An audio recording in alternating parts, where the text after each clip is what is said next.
Coffee's down. What? You're gonna get a bigger coffee. Yeah, well, we found it. That means you found it. So we're gonna go back to the next week. Oh, so that makes sense. Next week. We just found it in the closet. We got it and it disappears. All right, everyone, we're gonna get started. Thank you so much, everyone, for being here this morning. Yesterday was so warm. I was thinking today might be a little bit warmer, but no, we're back to cold spring, but it's okay. Welcome to our wonderful panelists. We are so grateful to have 4 of our Stephen ministers and Stephen leader here to talk about what is Stephen Ministries. Some of you may be familiar, or this may be a newer concept to you, and I'm just so delighted to have our panel here to give us a little insight about what this ministry is for us. So let's open with prayer. Let's pray. Gracious God, we're so grateful that you have gifted us with these dear people, these people who care over our community so well. God, as we talk, as we have a conversation about what it means to care for our community and what Stephen Ministry is, may we feel your spirit here this morning. May you guide us, and may we hear just a little bit about what it means to love on our community just a little bit better. In your name we pray. Amen. Hand it over to Rich, who's going to be moderating our session today. And Audrey's got to make sure she gets it. And I got to get a chocolate over here. there. We really aren't officially underway until that happens. We want to welcome everybody today. My name is Rich Schwartz. I'm a Stephen minister originally from Maplewood, New Jersey, and I've been a Stephen minister for about 2 years now. And I'm going to ask each one of our panel to follow my lead in terms of introducing themselves. Where are you from? How long have you been a Stephen minister? Jim, you want to start? Good morning. Jim Wood. I live in Randolph. I've been a Stephen minister for 19 years. Where do you come from originally? Oh, I'm from Michigan, Grosse Pointe, Michigan. We bounced around to Boston, Cincinnati, Connecticut, and then here. I'm Marnie Kaller, and I have been a Stephen minister for 8 years. We've lived here now for 42 years, hard to believe, and been members of this church for 42 years. But I'm originally a very proud Midwesterner from Springfield, Missouri. My name is Amie Lee. I am from a little bit of everywhere, but I claim Florida because that was where I lived the longest. So I'm from South Florida. And I have been a Stephen minister since Rich started, so just a couple of years. And I'm Mary Dykstra. I grew up in Holland, Michigan, and we've been living here in New Jersey for a long time. We moved here in 1976, and been a member of this church for just about that long as well. And I've been a Stephen minister for, I believe, 15 years. Now the question that we're going to try to answer today is sort of a bifocal question. We're going to try to figure out why PCM members serve as Stephen ministers and how they do the work of Stephen ministry. I think we'll probably spend a little bit more time on the second part of that question, the how, than the why.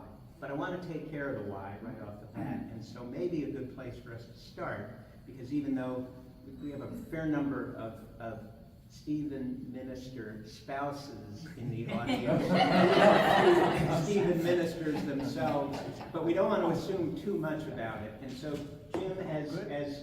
Jim is one of our Stephen minister leaders, along with Michelle Kowalski, and Audrey has gone through Stephen ministry leaders training too. So we have a good, strong leadership cadre. But Jim, we're going to start by just asking you if you would, give us the short version of what Stephen ministry is.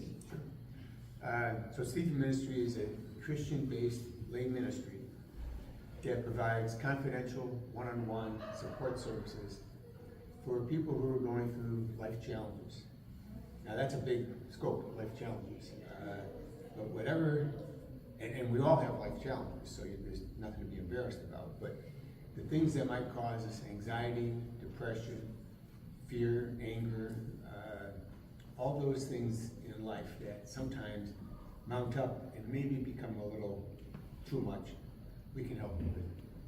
So these would be things like bereavement, divorce, job loss. Yep, all those, yes, to name a few.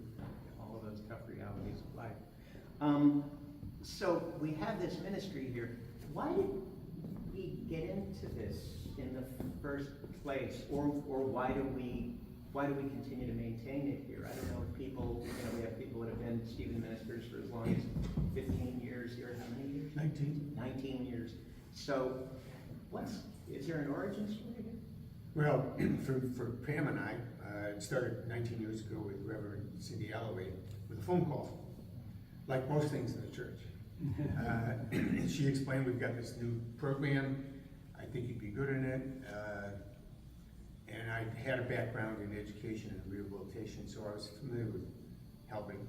So Pam and I thought, okay, we'll try it. So for us, it began with a phone call.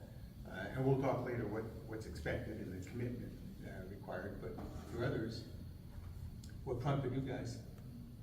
I think mine grew out of being a deacon.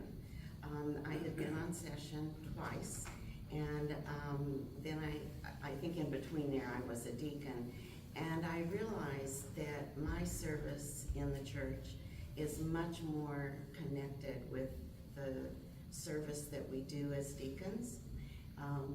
And of course, Stephen ministry in some ways is just a much more intense service as a deacon. So I couldn't do it while I was teaching, but as soon as I finished teaching, I thought I wanted to try this. And so mine really grew out of having been a deacon. Yeah, I think Jim has raised a good question, which is, since we figured out kind of why the church does this, although part of it is also to make sure that we're not putting a restraint on our pastors, right? That we're force multipliers. Yeah, exactly. It is the greatest gift to know that there are people being taken care of who, I can only be in so many places at once, to know that there are gifted people caring for a community is so. So that's part of the rationale for the ministry in the first place when it was founded out in the St. Louis area. Amy, I'm sorry, I cut you off. You were going to go ahead and tell us why did you gravitate? Why to me? this? So I was a member of a Presbyterian church in Texas, and I had seen the Stephen Ministry logo because they also practiced it there, but I wasn't really familiar. And when my son was 5 months old, my dad passed away very unexpected, very suddenly. And obviously I was pretty mid-30s when that happened, so that was kind of tricky. And then all of a sudden these books started to arrive at my house, just like nothing, just a book. And it was this set of grief books. There's a set of 4, and there's at different stages, the Stephen Ministry team, it's like, I think 1 month, 3 months, 9 months, and then a full year. And they're just these beautifully written, because the founder of Stephen Ministries, he lost his wife to cancer. And that was like the rug was pulled out from under him. So he wrote these books because he was a pastor and a mental health professional, and he had a background in it because he didn't know what to do with that grief. And so he wrote these beautiful books. And so as soon as I had experienced that, I was like, this is such a ministry that's important to me, and I learned more about it because on the back was like the little logo, and that was my introduction to it. I was actually introduced to Stephen Ministry when Norm and I were on a work project in Bay St. Louis after Hurricane Katrina. And there was a woman there there were also people from Liberty Corner Church. And one of the women there, I noticed, was just kind of off in a room chatting with somebody. And it was obvious it wasn't just a casual conversation. She was very intent on really paying attention, listening to this woman. I don't think her eyes ever strayed from this woman's face. And I kind of wondered what she was doing. And I have to admit that it looked like it might be a little bit easier than pulling nails out of walls.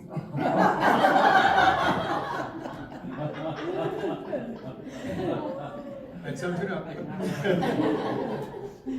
I talked to her about it, and there was another man from Liberty Corner who was in the training class. And I thought, I think I want to learn how to do that. And when we got back home, our church was beginning it, so I think I was in the second training group, because I wasn't in the group with Pam and Jim, so that's been about 15 years. Do you know that woman's name? You know, I don't. It wasn't Barbara Barkley, was it? No, Okay, do you know Barbara? no, but Barbara used to serve, she and I were on the nursery school board together long before I was a member here. And Barbara, I know, was a Liberty Corner person, and a real committed Stephen minister. no, So you saw it in action. yeah. Yeah, and this woman, she and her husband owned the home that we were all working on. It had been really, really, almost totally destroyed. She lost everything. And she was very troubled mentally. It was really hard for her. She was having a really difficult time. Sure. And I was just really impressed with the way. Right, the woman from Liberty Corner was not going to be her Stephen minister, as No, it's everybody just will for find that. out. You know, it doesn't work that way. But she was applying some kind of skills that I think we'll also be learning a little bit about. And she was there with her every day, you Yeah. know, for the time. I think she was there for 2 weeks. We were there for 1. But she was with her. And by the way, I shouldn't do this to Michelle and to Pam, but they are active duty Stephen ministers. So you have the right to jump in at any time to address any questions that we might deal with. And if you want to talk right now about that, you may. Yes, John? Yes, so this question may reveal more about me than you, but I wonder, was there any doubt that you had that you could perform these very critical services? Were you confident when you first started this, and how did you overcome that doubt? Well, yeah, I don't think I had a clue. The training is very, very intense. It's, what is it, 50 hours? Yeah. And for me, it was, for some people, it's a couple of times a week. Mine was a Saturday, and it was almost a full Saturday. And I don't even remember That's a how lot many of weeks, Stephen but ministry. it's a lot of role playing, which we all dearly love. And I could see the point of the role playing. It was just, oh, I'm not good at this. Yeah, it's like eating your peas, you know? I mean, yeah, you gotta eat your peas, you know, and you can see the point in it, even if you don't enjoy it very much. I remember role-playing with Amie on one thing, and I was supposed to be an earnest Stephen minister, and Amie was supposed to be a kind of a disinterested, unengaged person, and I'll never forget Amie taking out her phone, you know, while I was I'm really good at being disinterested. play the role well, you know? Yeah. I can tell you've done that to other people many times. It's a gift, Rich. It's a gift. That's good. And I can jump into John's question, Yeah. because we were in the same class together. Yes, I remember getting halfway through, and you're right, it was so intense. I said, I don't know if I can do this. I mean, we got to halfway through, I thought, well, this is really hard. But I think it's a support of everyone around you that says, okay, we're here for each other, and we lift each other up. And our supervisory groups were able to share strategies and ways to navigate. But at one point I thought, I don't know if I can do this. You know, I came through it for a deacon, that was my call, but at one point I really questioned. Yeah. John, that's a great question, and as Michelle mentioned, that one of the things that we talk about, at least I share, that every time I meet with somebody, there's an opportunity for me to mess up, and I do that. But with the support of we meet every 2 weeks in a peer review, and we get affirmation and we get support and direction. So if I leave and I go, oh, I said that wrong, or I forgot this, or I shouldn't have given my opinion because I should have been a better listener, we encourage each other a little grace for ourselves, because we'll be back next week and we can try to alter, not fix. We don't fix our it. mess. But going into it, we know One of that the favorite things that a care receiver once said to me is, I said, well, is there anything else you want to talk about? He said, no, we've done enough damage for today. He's pretty good about that. Well, then our banter became only awkward. Yeah, right. Pam, anything that you wanted to throw in? I agree with Marnie that my service came out of deaconship, and I'm much better with meeting with people face to face than committee meetings. So this was kind of more my calling than other positions in the church, and it's very rewarding, but also very tough.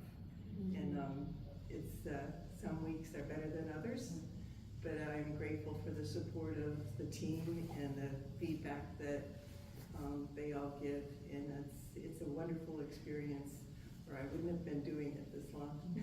Well, and I will say, I feel like the calling to it as well is like, because even the people who aren't here that have been part of the team, they all have walked with someone in some way. And however that looked, and it wasn't through, like, we've learned other ways through our training to walk with people, but like, all of us have had an experience of walking with someone through some kind of traumatic event. And so I think through that, that's what kind of makes you called. It was like, you know, having that experience and then knowing that maybe you would be helpful to others as well. We're starting to move toward that kind of how we do the work we do, and that's where we're going to spend the bulk of our time. But your question, John, makes me think of my own experience. I mean, I first became aware of our church's Stephen ministry thing when I think there was probably a moment for mission kind of a thing. Early in my time here, I came here kind of bruised. I was in the wilderness, and I remember thinking, gee, you know, I think I would like to do that kind of ministry if I ever get on the other side of the issues that are dogging me right now. I was still school teaching, so I knew it would probably be hard for me to find the time to do this. But I said, no, there may come a time. What I don't think I did realize was that, you know, it's a weekly meeting, and it's 2 meetings a month of us as a supervisory group. I remember when Jim on the phone said, well, that's what involves. I remember thinking, whoa, wait a minute, I'm not sure that I'm signing up for all that. And when it was time for me, after a really good training by veteran Stephen ministers, to have my first meeting with my first care receiver. I don't know if you've ever felt this way. Have you ever taken first aid training where you had to do like CPR training, you know, and that kind of thing? And I sit there at that, and a lot of times as a high school coach, you had to renew that every year. I'd sit there and I'd say, please God, don't ever put me in a position where I actually have to do this, because I don't think I'm going to do it very well. That was kind of the feeling that I had going into my first meeting with my care receiver. And my care receiver was so great that he got me through those early kind of iffy kind of places. At the heart of the Stephen ministry work is the relationship between what in Stephen ministry talk we call a care receiver and a caregiver. And Michelle and Pam and Mary, Amy, Marnie, Jim, me, Emily Campbell, Mikey Knotts, Linda Fairchild. Am I forgetting anybody else? Emily. Yeah, I mentioned Emily. We're all Stephen minister caregivers. At the heart of this relationship, at the heart of that work is that relationship. Jim, could you just, as Stephen leader, tell us how somebody comes to be a Stephen minister? And then briefly you could tell us also how a person would come to be a care receiver. After which I'd like to kind of get into the inside baseball of how you do, each of you individually, what you do. So, to be a Stephen minister, you just need to step up and refer yourself. So if anybody has an interest, you can talk to any Stephen minister to find out, like Rich did, in which we say, well, it's 50 hours of training, and people go, oh no. And not only that, but meet every week with your care receiver. And there's a bi-weekly peer group session and also continuing education. So some people might go, that's a lot, and it is a lot, it's a big commitment. But that's all it takes. Raise your hand and say, I'm interested. I'd like to learn more. You don't necessarily have to commit to everything, but if you want to learn more, we try to make it pretty simple. When we have a critical mass of 4 or 5 people, then we have training, so we hope we'll train some more maybe this fall.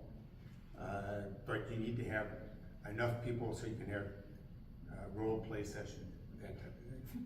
So we try to keep it. Yeah, if you came to Jim, let's say, or to Audrey, or to Michelle, and you say, you know, I'm really interested in Stephen ministry, they might have, they would probably say, absolutely, let's go with it, but it's gonna take a little while because we have to band together a few people for the training, because we can't train, you know, 5, 6 people individually.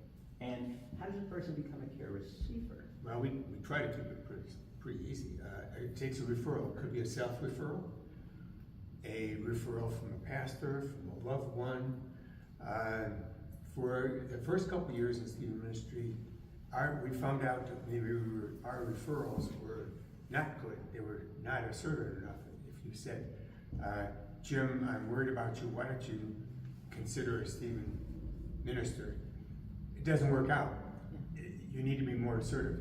Jim, I'm concerned about you. I think you should do this. I would like you to call, or I would like to call, and let's take some action on that. So that we try to make it pretty simple. But a assertive one for everybody here, if you know somebody going through something like this, more directive approach is better. Is more productive, not better, but more productive.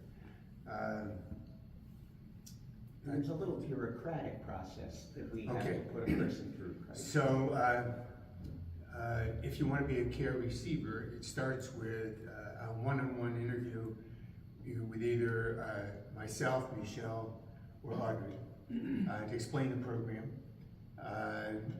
And then, based on this, if the person wants to move ahead, then we match them up. So we've got almost a dozen Stephen ministers. We all have different strengths, personalities. We try to match that person up. And then they start the one-on-one. The first meeting, not to spook anybody, but there'll be a contract given. The contract is to make sure that the care receiver is in charge. They say, I understand I'm committing for a weekly meeting. I can stop anytime I want. That's very, very important, that they know that they run things, they're in charge. And then after a few meetings, we hopefully can say, so these are the things that we're talking about. These are the issues, yes. And then when we neutralize those, if that's the correct word, then we want to have a celebration. To say, you know, look how far you've come, to celebrate. When we get closure. For closure. Right. Because it's so easy, because they become very attached to each other. And it'd be easy to keep going forever and ever and ever. And I've got relationships exceed 19 years with people that I've worked with, become very bonded, but at some point it's best to stop, to celebrate what they've done. Right. And generally speaking, care receiver, caregiver relationships are gonna last from about how short to about how long? Wow.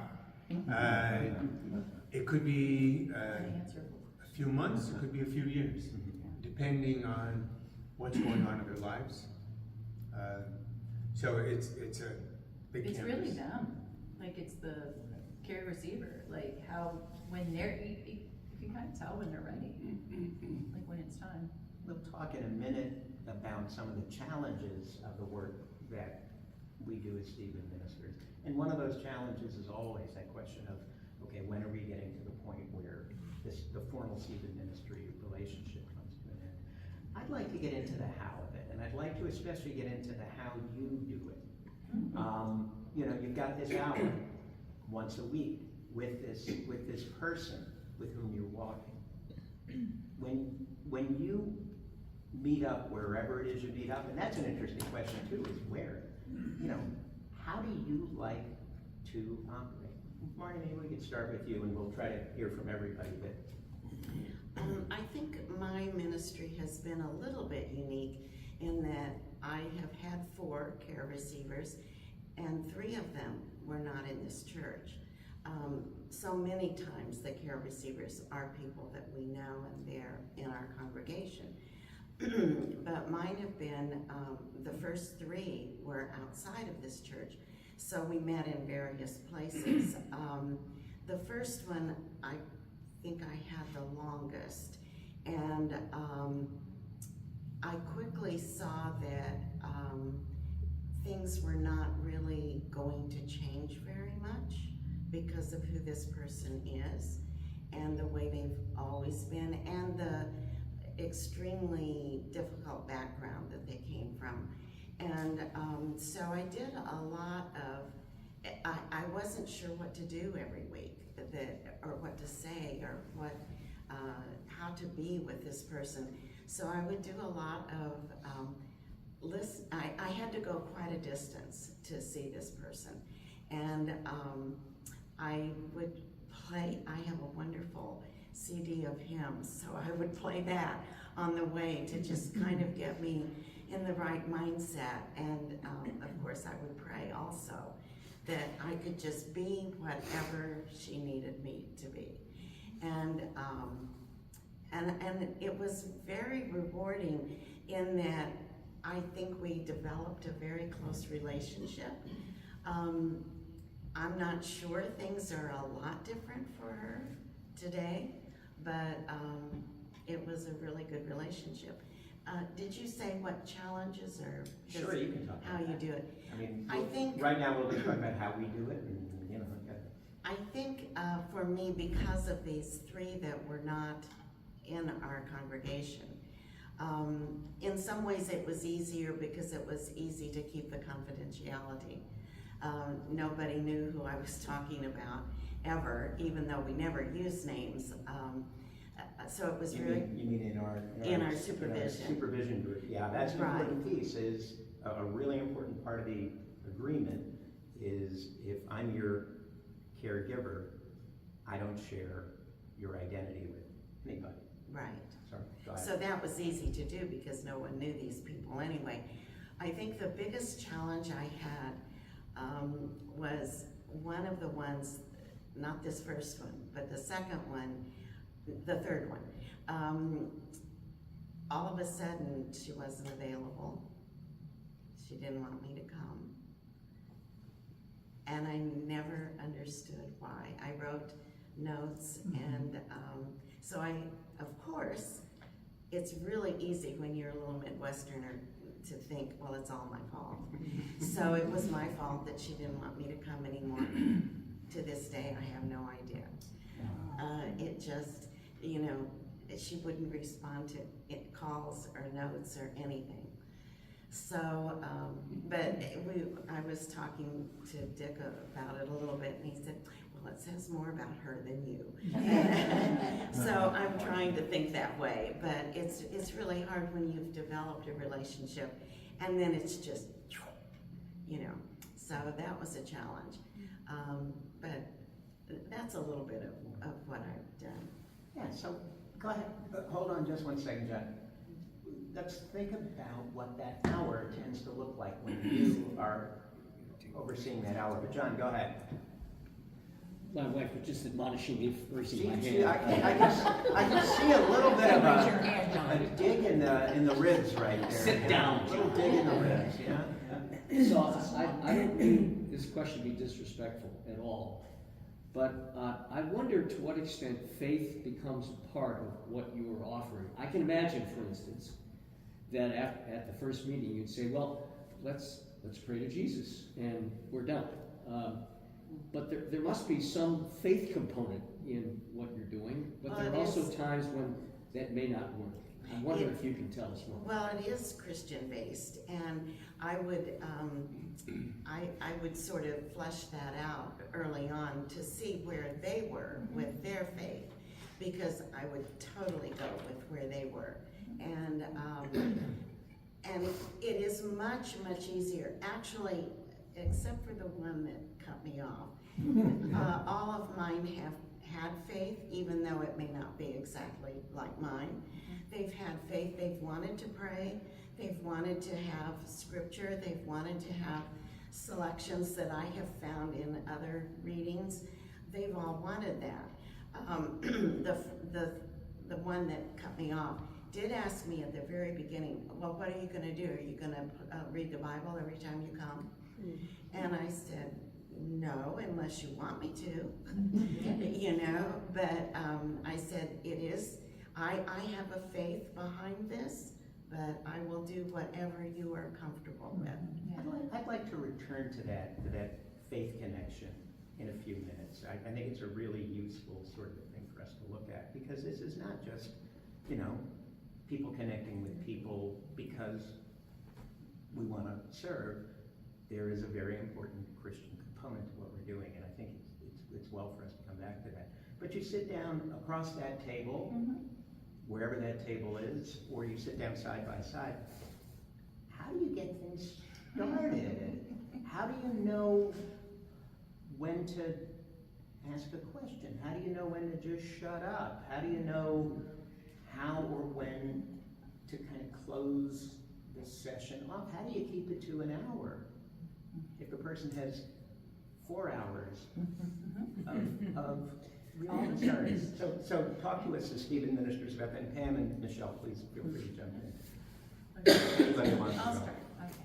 I've only had one care receiver. So I don't have the gamut because I've only had a couple years, and because the relationships tend to be rather long-term. Mine was 1 year and 3 months, I believe. At first, it was really challenging to get the opening up. It's awkward, right? It's you know why they need you, but it's really your job to just stay silent and let them take the lead. And so you can ask questions, but you're not evangelizing. You're not there to be preaching to them. You're not a mental health professional. You're literally there to just listen. And for an overtalker like myself, that is tricky, So I always went in with a very, beforehand, I know why I'm here, and my purpose is to listen. And you know what? That's a beautiful thing, because we are not good listeners inherently. I feel like we want to add our opinions, we want to add advice. But what was beautiful about my situation was that the life that my care receiver was leading was completely different. See, I always thought it would be helpful to have somebody kind of living your life, right? You could relate. But me not relating was the best thing I could ever do, because her life was so different that all I did was just come and listen and be there for her. And it was like we were on 2 different planes as far as what my life looked like compared to hers. Amie has what we would call a people job. Oh, I'm a flight attendant. Flight attendant. I work a swing shift. So on different planes, different places, different hours, different time zones. I am everywhere. I also have 3 small children. And everybody is always very, very kind and Absolutely. Yes. No issues there. But so I have 3 small children as well. My kids are 8, 5, and 11, or 12, almost 12. So my life is kind of a dumpster fire. But what was so beautiful is that I had an hour a week to just sit with someone and hear about them. It wasn't about me. And I loved that. And it was just beautiful. And in the end, when it was time to wrap up, I could just tell that the moment had passed. We were becoming friends. When you become friends and they start learning more about you, it does change the relationship, because then it does get to be more like she was aware that I had children. So then sometimes, oh, how are the kids? But it's not about me. It was completely about her. So the more personal we got, the more I realized, okay, now it's time for us to be faith-filled friends, which is Michelle's term. You need to train TM. And that has been so I continue my relationship, but not, it's a lot less often. It's not as rigorous as it was. But yeah, it's been a really nice thing. But I only had 1, so it's a little different than having 4. Well, when I meet with my care receivers, I usually begin by just saying, so how was your week? And then I take it from there. Sometimes she or they, the ones I've had in the past, are really eager to talk about why she's a care receiver.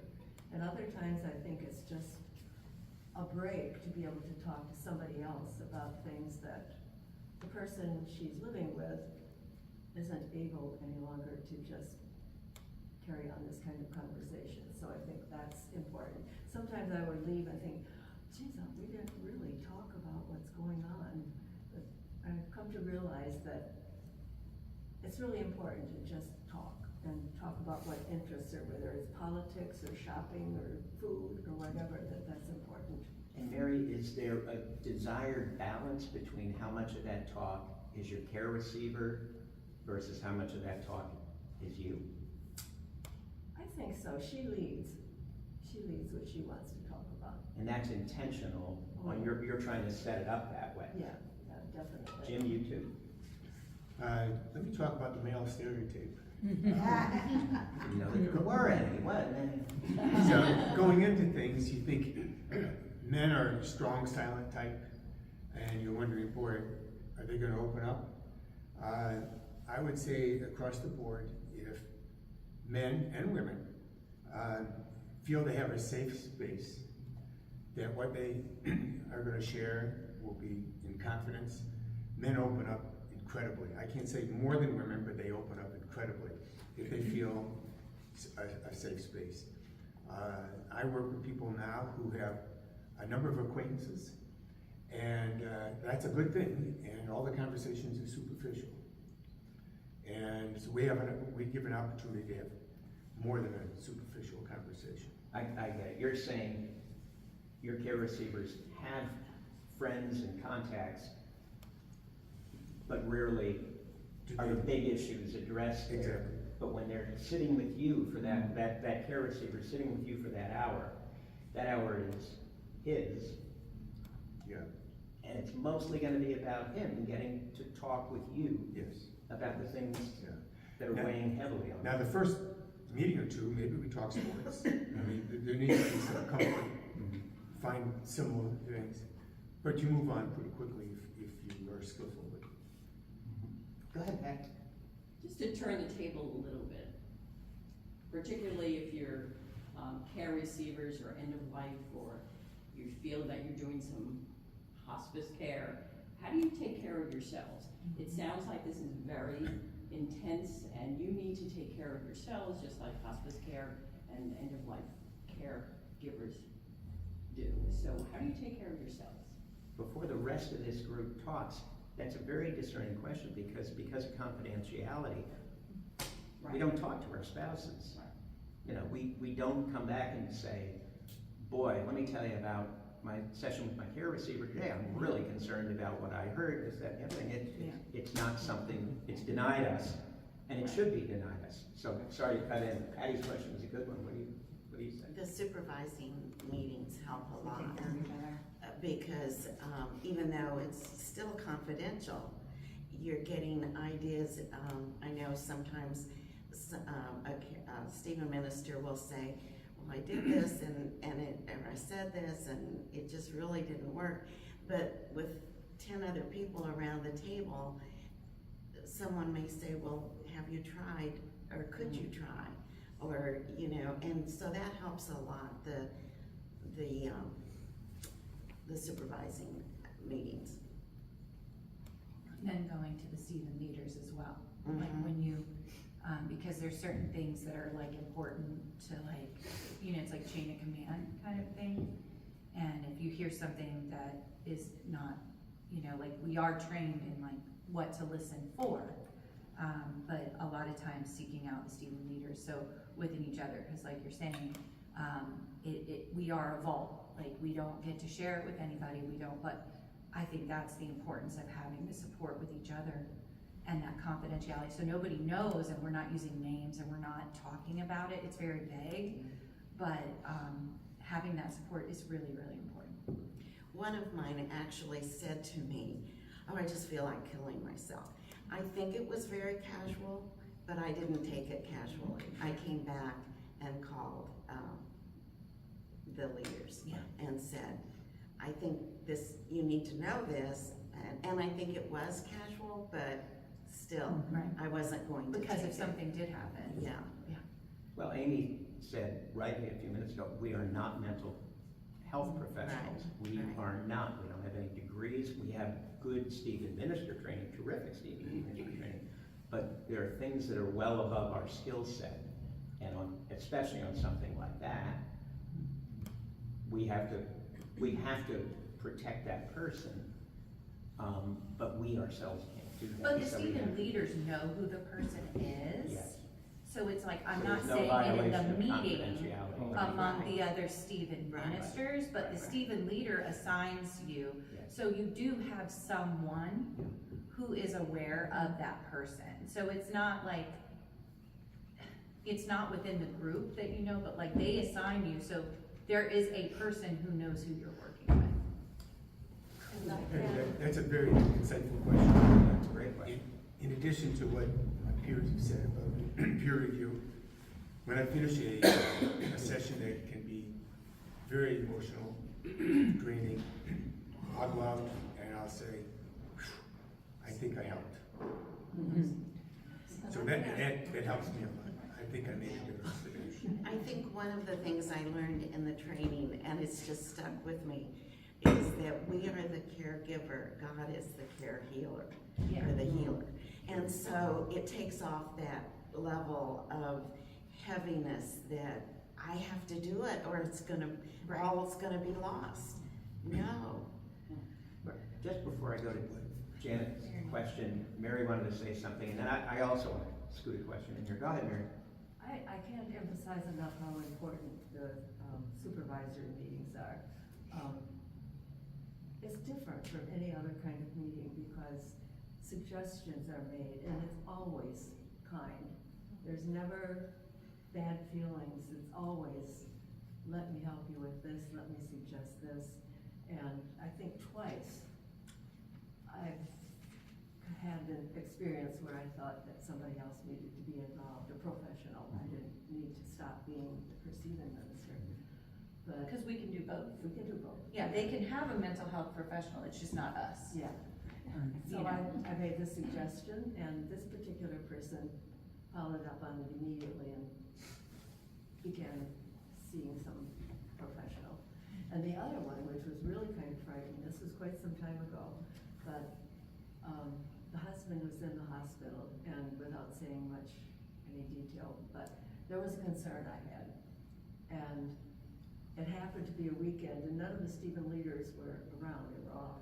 So I called Dave Smazek and said, I don't know what's going on. And he immediately went to the hospital, and it was not what I had feared, so, but it wasn't up to me to go to the hospital and see what this is all about, and Dave took care of it immediately, so, yeah. Just before we go to Janet's question, I have a question for you about, this is all about communication, care receiver, caregiver. But as a caregiver, there are three forms of communication that I would assume are going to be pretty important. One would be listening. A second would be questioning. A third would be speaking. I mean, you speaking. And of course, questioning would involve that. How would you rank the three in terms of your priorities as a caregiver? Listening, questioning, and like commenting, let's call it that. What? I think that, for me, the most important part is the listening part, and everything else flows from that. But I think we've all experienced this feeling that, well, I know what you should be doing. And sometimes we do know what the right answer is, but that's not up to us to do. So we listen and maybe make a suggestion, but we never say, you should do this, try this, because that is not what we do. We want them to come into it on their own. Yeah. Yeah. But it's tricky. We're here, we think. If only you would help. And we think that helping means fixing, not perceiving. In our supervisory meetings twice a month, the phrase, active listening, empathetic listening, validation, all of that comes in a lot. Anything else on the nature of communication that you're looking for? I was just referring to John's comment or question about where does your faith come in? And I think for me, and I think probably for all of us, always end our meetings with prayer. And they always reflect what we've been talking about. And I always meet with my care receiver in the diner. So I've gotten Okay, we're praying in public at a diner. I'm from the South, that's what you do. I know. I mean, who doesn't pray before they eat? Hello. Cracker Barrel. There's no diners, there's just Cracker Barrel. Just felt awkward for quite some time. Right? And I thought, I know, this is what we have to do, this is what I have to do. So, we do After it. I end with a session, I scoot over to the Morristown Library, because I tend to use our church library as a meeting spot. And I reconstruct the session as quickly as I can, scribbling notes. And the night before my next meeting, I'll sit down, look over those notes, and I'm usually on an index card writing some questions that I want to bring into this session. Some of which do get asked, some of which don't get asked, and sometimes the best questions that I can pose are based on what I'm hearing in real time. But I always feel like it's a good hour if I have not said all that. Yeah, but also, that's an important thing to just, it's not us like taking notes, like we're literally listening. Yeah. We don't take notes during the sessions, we don't bring papers with us, it's literally us talking. It's supposed to be very natural, very flowing.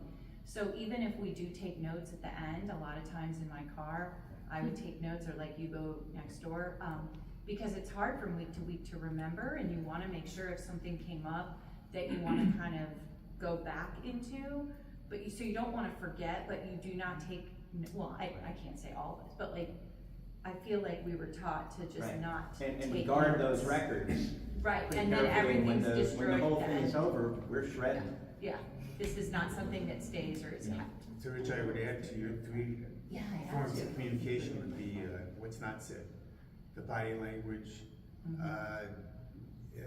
one-on-one, good eye contact, many times what's not said or what people want to say, or as a good listener, when somebody says something, you reflect and play back, and they'll say, no, that's not what I meant, or maybe they'll validate it. So I think it's that the soft communication skills are very, very important. Yeah, posture, you know, I mean, kind of lean forward just a little bit.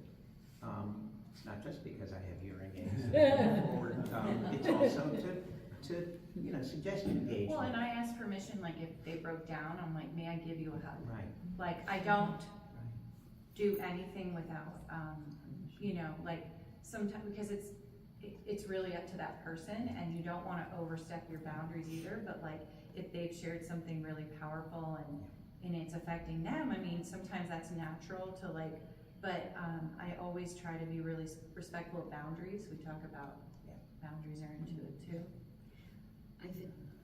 Janet, you've been patient with I your was question. just curious, you had mentioned more in the beginning about a contract. Are people sometimes rejecting the contract? Is it a formalized contract? It's a very simple one-page contract that says, I agree I'll be here. I agree I'm in charge. I agree I can stop whenever I want. That's all. It's kind of a commitment. And the process is really to be empowering to the care receiver, so they know they're in charge. And they're also signing up, they're making a commitment just as we are. And the Stephen Minister signs it too. Yes. So I was just wondering, this is kind of a little out there, but did you ever have a receiver that you viscerally just didn't like? Or you just felt you were a mismatch? Or, because I would think, you know, I mean, we're all Christians and we all have compassion. Well, I think we all. We sure Except for me. We would like to think that. I'd like to think. I just think it must be extraordinarily difficult if you're in that situation. Has that ever happened to any of you? Yeah, and that's when we can tap out too. Like if it's not a good, we have a big team, and not all of us have care receivers at the same time. Like I currently don't have a care receiver, so my role is a little bit different right now. So if that happens, we can, or like after I finished my year in 3 months, like maybe something new comes up with my care receiver. Well, it's very unlikely that I'm going to be that person's care receiver again. You know, so like maybe there's a new issue, but there is a fluidity. I know that some of us had a hybrid, right, where we had to there was like 2 people meeting with someone at one point because of, I can't remember. Sometimes there's We like. get creative. Yeah, there is some creativity that happens there, and it's all within the permission of the care receiver. We don't make decisions for them, but if there is something that's not the right fit, you know, there is a big team, and you could say, like, you know, there could be reasons. Sure. So yeah, it's not, and it's just because, like, you know, maybe you have somebody now, I don't, you know, like, we all have different timelines. So some of us have more than one, you know, that kind of thing. Well, and one of the mottos, I think, of Stephen Ministry is Christ caring for people through people. So, you know, we're not perfect. We don't do it right every single time, but. We haven't really gotten to what we learned, but one of the things I've learned that sort of, I think, goes along with that is that these people that I've been with, for the most part, like Amie, they're very different from me. They're doing different things in life. They've had a totally different background than I have. And praying for the wisdom to accept that, I've become much more accepting. I grew up in a fairly judgmental environment. I think my generation did. And I thought, you know, well, this is right and this is wrong, and then you do the right or you do the wrong, but you're in trouble if you do the wrong. And I've just become so much more accepting of looking at a person and saying, I think I can understand why you're the way you are. Which has been a wonderful thing for me. Wonderful, transforming. Yeah, because it's not, I mean, we're getting something out of it. It's just, it's like a strange, like, it's not like anybody's like, great job, you know what I mean? Because you can't share, but like, you do see growth in that person. You see them starting to, you know, like that situation doesn't feel as big to them anymore. They're able to talk through it. It is kind of interesting. Marnie kind of introduced and we have about 5 minutes to go. Marnie introduced the question of impact. And I think I'd like all of you, and each of you too, if you'd like, to just talk about impact. And that can be impact on care receivers, or it can be impact on yourselves in this whole thing. I think the really, really important part of Stephen Ministry is confidentiality. And I think that has really had an impact on me. I find that I'm much more careful about what I share with other people. And it comes from Stephen Ministry. We have to weigh what I say outside of our meetings, even in our group meetings. I have to be very careful how we report so that, if possible, Nothing is given away. Nothing is given away, and the ideal is that nobody knows who anybody else has. Now, I've been around long enough that I do kind of know who people have, but I would never ever refer to them by name or ask questions that gave that away, because we have to learn And that. they that's can a say skill. who we are. Oh, they can. They can say tell, whatever they want. but we can't. Like, it's not my place, but they are allowed. And I think that I find with other people sharing information, there's these three questions that I try to remember. Is it true? Is it kind? Is it necessary? And there's very few occasions where I can answer yes to all three of those. And it's just, don't answer, don't say it, don't share. Impact? Over 19 years, I've received much more than I've given. It's the single best experience I've had in the church. In addition to the skills, hopefully I'm a better, more compassionate listener. But the opportunity to share with people, to make an impact, has been probably the most significant thing in my 36 years of the church here. Pamela, Michelle? I think for me, having been with my care receiver for 2 years, and that was my first, and when we brought it to closure, I said to her, you know, I was a newbie at this. Was there something that you needed that I didn't provide to you? And I'll never forget this, I get weepy when I think about it. She just grabbed my hand, she said, no, you gave me your time and you gave me your presence. Yes. It's that simple. And we're there to listen and to just be with that person. We're not there to fix anything, but Yeah. that's the power of it, and learning to be quiet rather than trying to fix everything, so.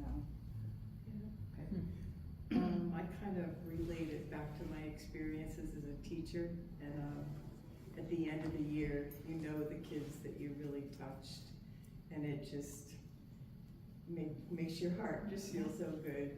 And this is kind of the same feeling when you finish with someone and you know it went well. It just feels wonderful, and that's a person that you have a really special long-term relationship forever and ever. And I feel like if that's one thing that God lets me do for people, then that's great. And I guess I try to think that even though the one person cut me off, I don't know if her life might be different. So I try to think that. And then I'm gonna go back to the present. So my person, in her life, one of the themes that I learned over time was that she was never able to depend on the people in her life. Everybody made decisions for her. It was very rare that she was able to make her own decisions. And just having the power to lead the conversations, and it was all about her. And she was, people weren't very dependable in her life. Like even some of her distant relatives will be like, oh, I'll come over this week. And then they're like, JK, I'm not coming over. But I was there like clockwork. And even though it was a different day of the week because my schedule is kooky, I remember I had said that one of the things that I did for this person was if I ever had to reschedule, I rescheduled earlier. I like that. Yes, Oh. because I never postponed the meeting. I was like, oh, can you meet on Wednesday instead of Thursday this week? I was preponing the meeting to make my, To show your urgency. Yes, because I felt like through the theme of working with her, dependability and just the inability to rely on anyone in her life, she had a very unstable, like that kind of thing. So just the fact that I was like always, and I mean, I think I had 70 sessions or something, and I never did a late one, I just remembered that. We could probably go with this for quite a while longer, but we're not going to be able to.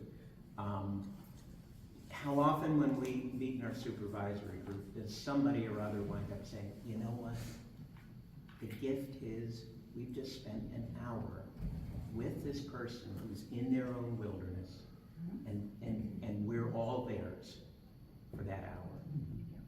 They can talk about anything they want with us, and that's a gift. And I want to go back to John's initial evocation of us as Christians. I so often find myself thinking about a story that we're going to hear in a few weeks.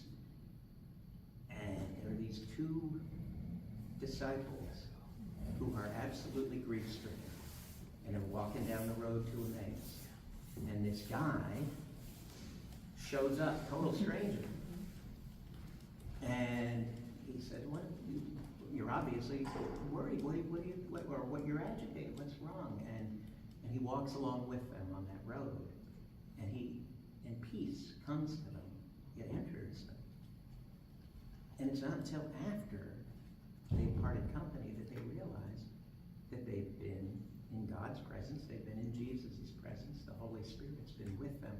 And I think that's kind of what we're aspiring to. We're not putting ourselves up there with Jesus, but we are saying, we're going to follow your lead. We're going to walk the Emmaus road with this person.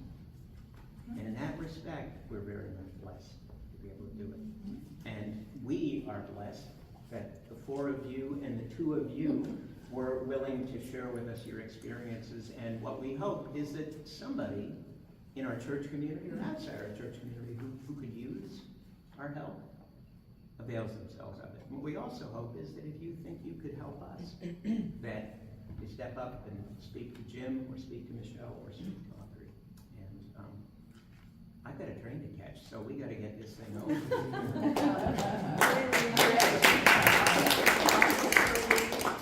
Oh, yeah, sorry about that. Yeah, Getting these these are grief amazing. books after her father died.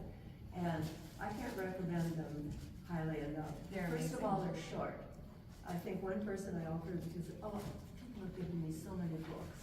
I think these are really short, and you get one every 3 months. And they're really remarkable. They're about grief, correct? Yes. Journey through grief the first year after a death. So, and that's not limited to Stephen ministers and their care receivers. So if anybody has somebody in their life who is going through grief, let somebody know, and we can start these books because they're really, really good. Thank everybody for coming in, your good questions too. Thank you. Thank you. And next week we will not be meeting at 9:45. We're actually going to be meeting at 11:15. So post worship, if you come here, you can still knock on my door. I'll get you a donut. But we will have a program at 8:45, and we're going to be answering the question, what does it mean to be an affirming church? And we're going to have another panel discussion, a little bit different. But we hope that you'll join us next week at 11:15. So thank you. This afternoon. And this afternoon at 4 o'clock, we have Faith on Film over the beer fest. Yeah. That's at the Beer Hall Rocks. Jim?